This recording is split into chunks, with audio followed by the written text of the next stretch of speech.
have an elegant beauty in the studio, in the person of Sharon and Chuku. And why are you shocked? Okay, let's go to where? From United States. No. Have you seen your skin? I mean, the viewers can tell. Yeah. Now, all the way from Istanbul. Please, let's make welcome the cream de la cream, melanin dripping. Okay, Genevieve. I don't know. That's too much.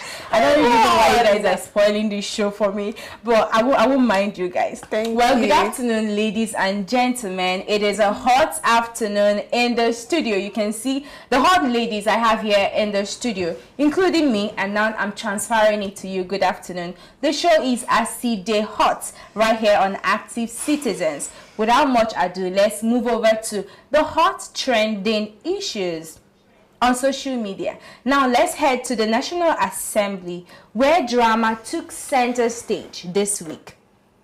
Now the Joint Admission and Matriculation Board, JAMB, found itself in hot water after its officials walked out of a session with the House Committee on Basic Education. Lawmakers had invited the registrar, Professor Ishak Oloyede, to clarify how public funds were managed between 2023 and 2025.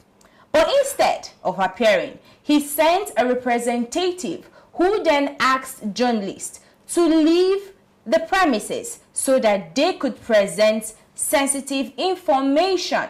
Now, when the lawmakers insisted on the JAMB representatives doing that publicly, including the journalists being present, JAMB's team packed their files and walked out.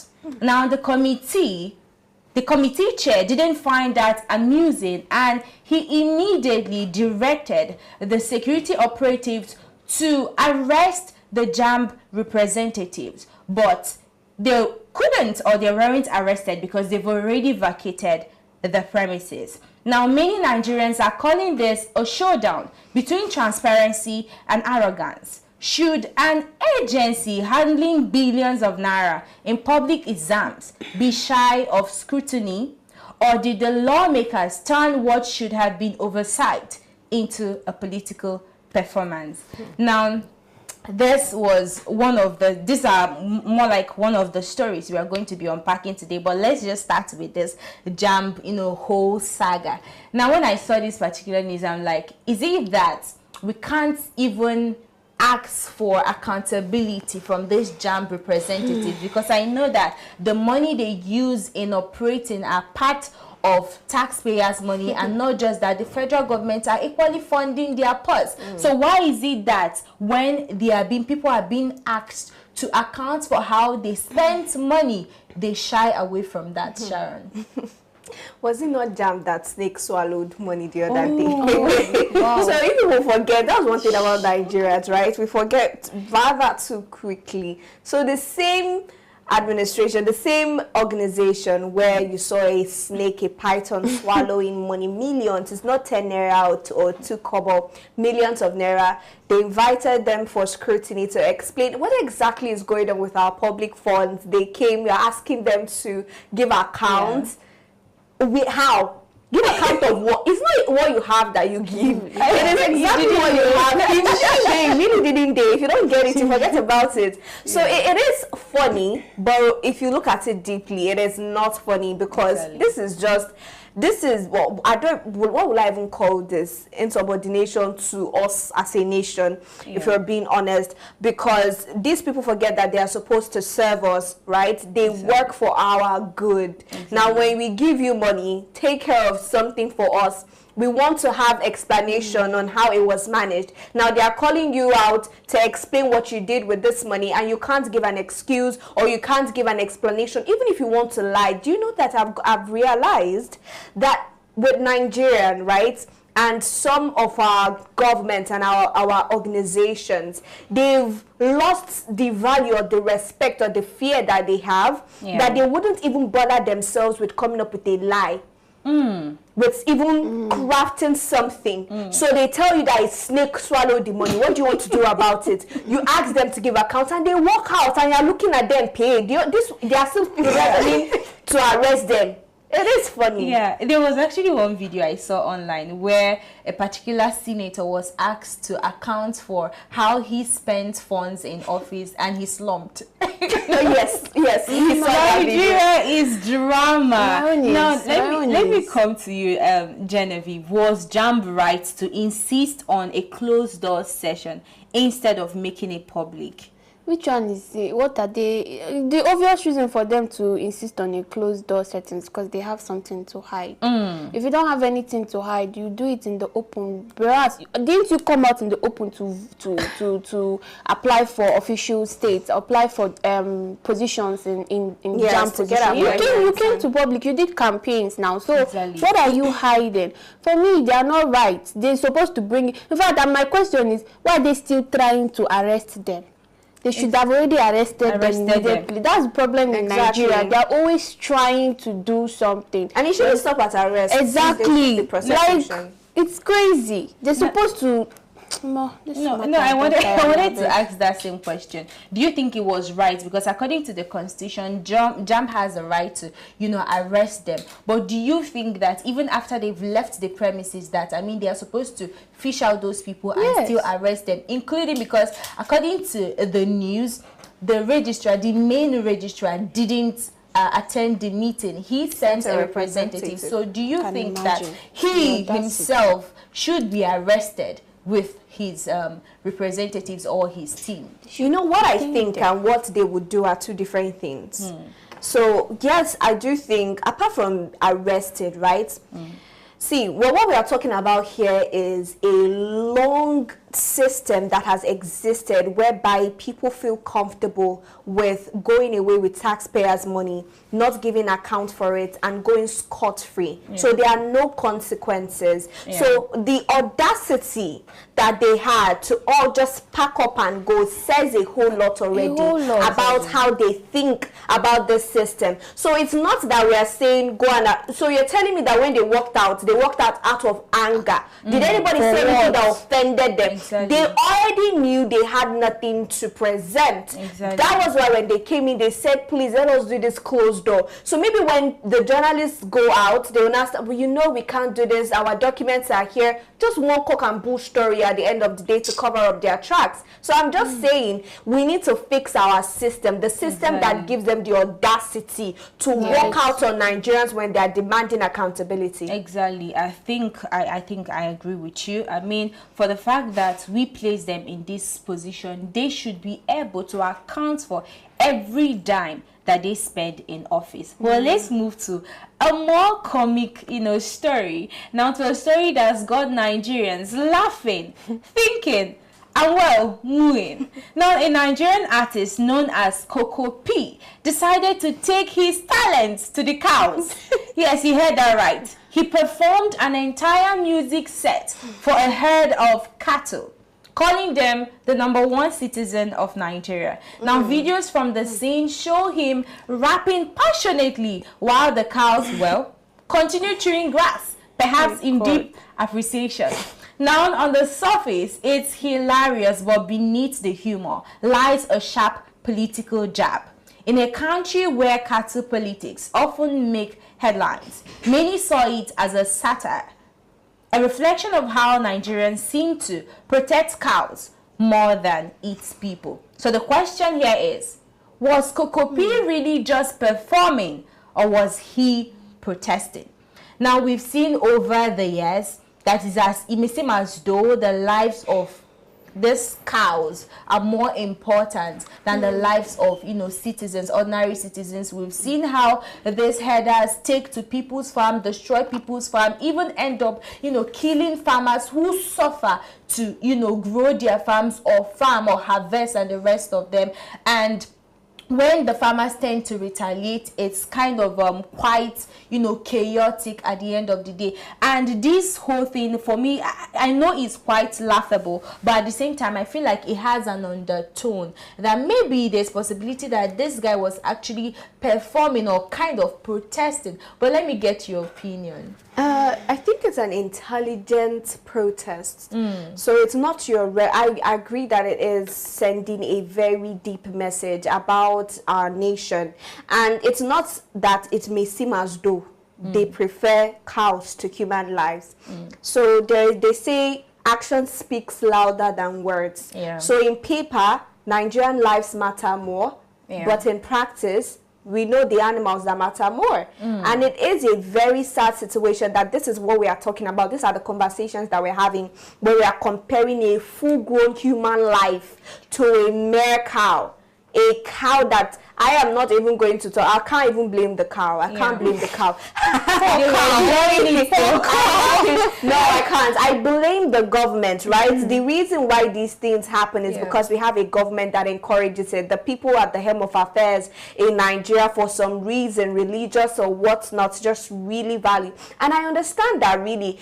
In culture, there are some animals that people hold sacred. But that should end in your village. You shouldn't bring it to a nation. Exactly. But before we continue, before I get your take, Genevieve, let's take a look at the video because it has garnered a lot of reactions on social media. Let's watch the video. If your friend don't get money, no laugh at because the life be like, see, anybody for your filmmaker. See, you when they cook indomie, no last person where it beans still the fire. You don't understand me? My carry out the music, go ahead. DJ, let's go. Come on, bring me. Let's go. Oluwa, oya come make you bless my day. Oya, I see you guys, let's go down. Asade on my leg, on my leg, like on my leg. Hey, bring me. God forbid, it's not for me. You don't get that seed of tea. Everything they paranoid.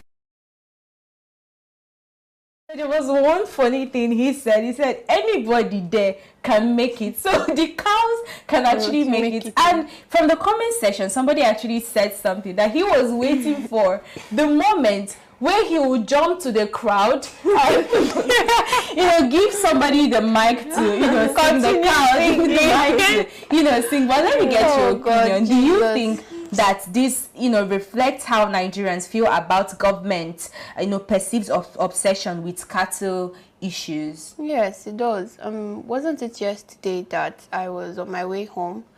And at the government house, the previous government house, the entrance, the small fields out there, the bushes, that was where I saw cattle. They were just rampaging everywhere, walking around. And in my mind, I'm like, this is not how it's supposed to be. Exactly. I mean, this is an expressway. This is where people commute. Because most of the time, those cattle rearers, they cause hold up with their cattle. And you have to wait for the kings, because they are the kings, obviously, to pass. Touch not. So unfortunately, it says a lot. This is not just a joke. Many people might see it as a comedy, but it sends a deeper message to one of the things that we're experiencing in Nigeria, which absolutely is trash. It's not what we are supposed to be talking about. It's not even on the top 10 of the important things that's happening in Nigeria. So it's not really needed. Exactly. It's quite a sad situation that we witness in Nigeria, that, I mean, cows' lives are more important than,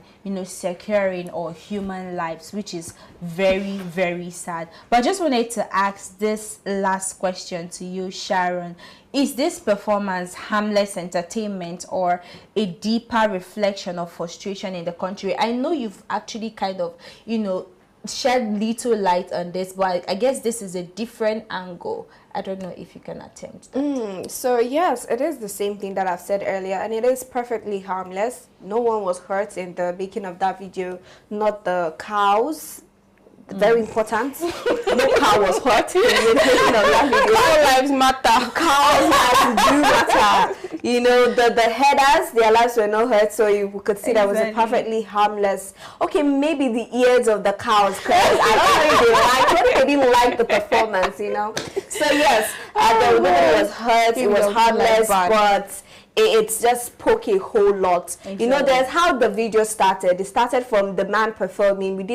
You would think he was performing for people until the camera, you know, panned, and we saw that it was actually animals and it was, you know, cows and stuff. So yes, I do think it is both. It is both harmless and it's sending a deeper message. Yes, definitely. And I think it is high time for the lives of Nigerians, not cows, to matter at this point. But let's move over to our third story for the day, which is over to the education sector, where the federal government says the days of chalkboards may soon be over.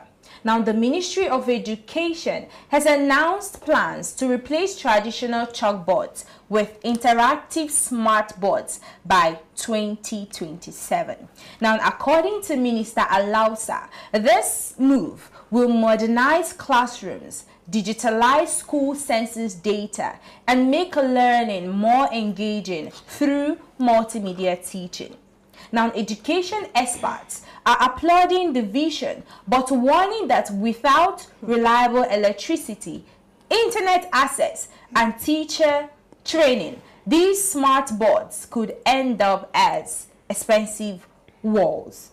Now, can Nigeria realistically replace all chalkboards with smart boards by 2027, considering infrastructure gaps, Genevieve? They should first start with arranging the roads for students to commute to school. Okay. They should first start with making the expenses of things, academic things, lesser for people that cannot afford it before they start bringing in technology. First of all, like they stated, they even asked it themselves, electricity. Exactly. How often do we have electricity in remote urban areas? How often? So exactly. it's possible, it's feasible, but it's not realistic, especially with the current situation that Nigeria is in. It is not realistic at all. Before I come to you, Sharon, I feel like this is a form of misplaced priority, because is it in Katsina State or in Kaduna State that Nasarawa State, that we saw a particular school where the roofs were already, you know, it has fallen off, and the students there were scooping water. This is supposed to be this is supposed to be a classroom. So I'm like, do you think this is misplaced priority on the part of the educational sector or the federal government? No, it's not a misplaced priority. It is so important. We need smart boards in our classrooms, because when you have smart boards in your classrooms, it will transfer to smart students. What the heck is that? Because see, if I'm a teacher, you bring a smart board, I will sell the smart board and get money, because how much do we pay teachers? The other day they came out to protest because their gratuities are not being paid, their pensions are not being paid. You've not paid teachers well enough, and you're talking about smart boards. I don't know what the smart boards look like, but from the sound of it, it's going to rely on electricity. The audacity! We do not have laptops in our classrooms. Let me make that clear to you. No, when you computer science, it is there'll be 300 in a room using one desktop computer to teach an entire class. They don't know how to, my goodness. If they can conduct a computer lesson or a computer test, let's know what you can do on a laptop, on a computer. And for me that I'm saying this, it was until I gained admission into the university that I understood how to use laptops. When you watch these movies, right? When you watch Western movies, you see kids that are 7 years old, 3, 4, 5, very little, and the way they'll be typing away on their laptops, because they have early exposure to these things. But come to Nigeria, my country, they are giving us, what do they call it again, smart boards. I say, when I did my teaching practice in school, there was no computer classroom. The students were not even, at JSS1, they were not doing computer science as a course, as a subject in school, imagine. So, and they are going to write these exams in WAEC. So, there are so many things that they're supposed to focus on before bringing out those things. Exactly. Now, before I ask the next question, I actually think that, for me, this is actually a misplaced priority, because, number one, we have insecurity hovering around the entire states in Nigeria. You've not even fixed the insecurity in the states. Now, like you mentioned, Sharon, the teachers are still clamoring for their pensions and gratuities to be paid. Now, infrastructures in school, students can't even, have access to water, just simple drinking water. They don't have access to it. Talk more of other needs, the computer, or even other things that they need in school. They don't have access to it, and you're introducing a different thing that they are not even aware of. Should I even talk about the dilapidated condition of these schools? These are the things that these governments are supposed to be focusing their attention on, and not on all this. It's not like the smart board is not relevant. It is relevant, but how is it relevant? Do you know what I feel like? The same thing that you write on a smart board, I write on a. Do you know what I feel like? I feel like it's another way for them to collect money. Because they take billions of naira for this, and they'll tell you how relevant is smart board. Okay, moving over. Let me just ask you, Sharon. How can the government ensure rural schools aren't left behind in this digital education shift? Okay, how can they ensure? If you didn't hear me the last time. Okay, how can they ensure that rural areas are not left out? Leave them out. Give them good roads. Pay their teachers well. Exactly. Because I would want that you ensure that you leave them out. Because for rural areas, smart boards is not their issue. Exactly. For crying out loud, give them quality education. Exactly. You want to do something good for them. You feel the need to bless and give back to the people, right? Beautiful. Now, this is what you're going to do. You're going to make sure that you have school fees that are affordable for these people. Make sure that their books are affordable. Make sure their learning materials are affordable, and please give them electricity, right? Exactly. And when you're teaching them theoretical things, make it practical. Let them have opportunities to practice these things. People that are in biology, taking biology classes, they've only seen a skeleton on paper. They don't know what it looks like. Exactly. They don't know how to conduct all of these scientific experiments and stuff. Let's start from there. Leave them out. Exactly. Well said. I mean, they have introduced the smart schools across all the states. So I think for me, that is a beautiful move. But at the same time, let it equally move over to all the rural and urban areas. Let it be. Where did they introduce it all over? No, it is. I know most definitely in Enugu State, the construction for smart schools is going on. Right? Okay. Yes, they've started it. Wow.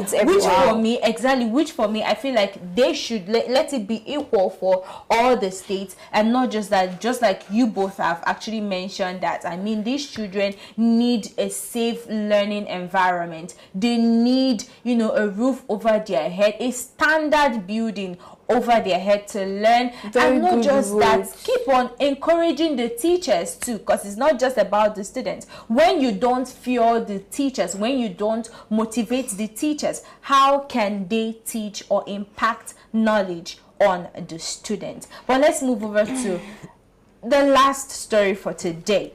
Now we're moving over to the economy, where a bold proposal has Nigerians debating the future of their wallets. A new report by Fortis Economics is urging the Central Bank of Nigeria to introduce 10,000 naira and 20,000 naira banknotes. The argument: inflation has eroded the naira's value so much that Nigerians now need a truckload of notes for simple transactions. But here's the catch: the CBN hasn't confirmed any such plan. In fact, past rumors of 5,000 naira and 10,000 naira notes were flatly denied.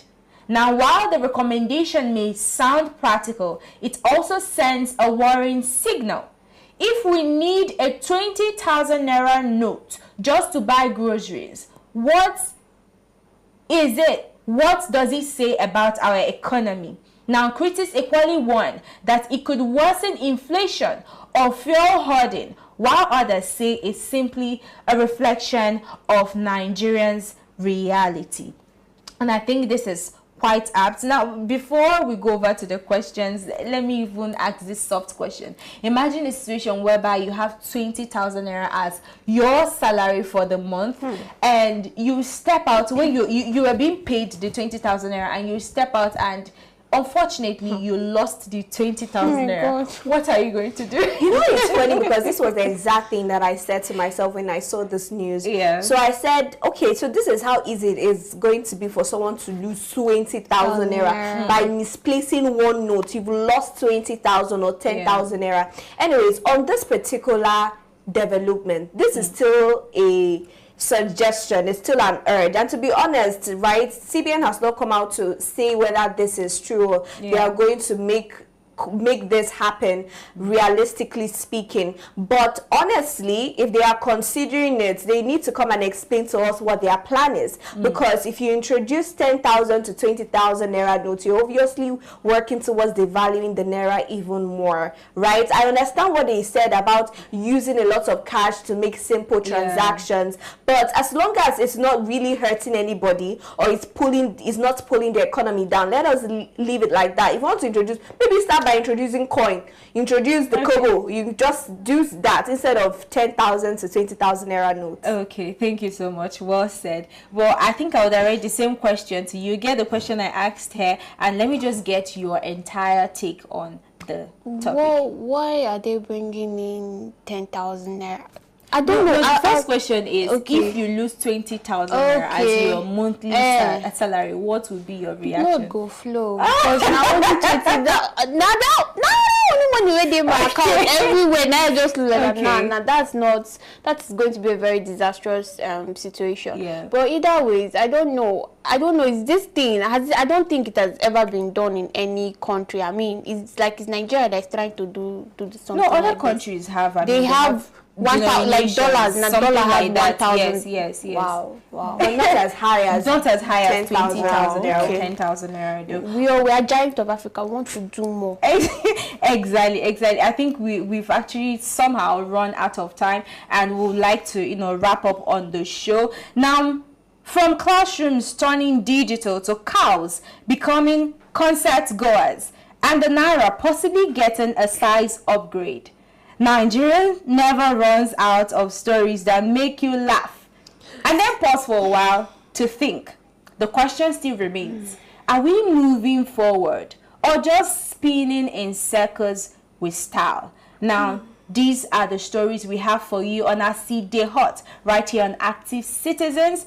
And if you are yet to follow us across all social media platforms, please go ahead and follow us across all social media platforms at Active Citizens. If you're yet to like, comment, and share, please go ahead and do that now. My name is Ifoma Oji. I know I didn't introduce myself from the beginning of the show, but I'm doing that right now. The show you just watched is Aside Hot, and we'll see you in the evening for Active Citizens Parliament. Do have a lovely but maybe hot afternoon.